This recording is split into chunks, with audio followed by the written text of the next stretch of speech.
सासू सोच समझ के बोला, अब मोरी बारी उमरिया ना।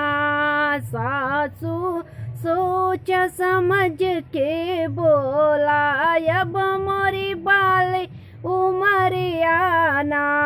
चूल्हा चौका हम नहीं जाने, चूल्हा चौका हम नहीं जाने।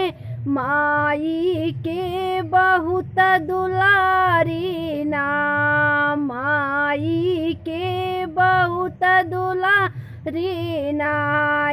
अपन चूल्हा चौका संभाला, अब मोरी बारी उमरिया ना। अब अपन चूल्हा चौका संभाला, अब मोरी बाली उमरिया ना। सासू सोच समझ के बोला, अब मोरी बाली उमरिया ना।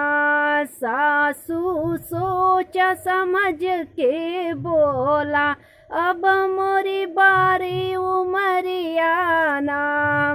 आपन झाड़ू पोछा हम नहीं जाने, झाड़ू पोछा झाड़ू पोछा हम नहीं जाने।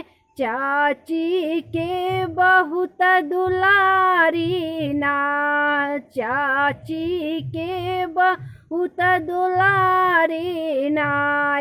अपन झाड़ू पोछा संभाला, अब मोरी बारी उमरिया ना।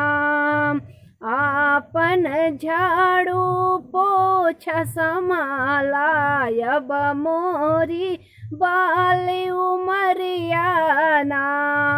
सासू सोच समझ के बोला, अब मोरी बाली उमरिया ना।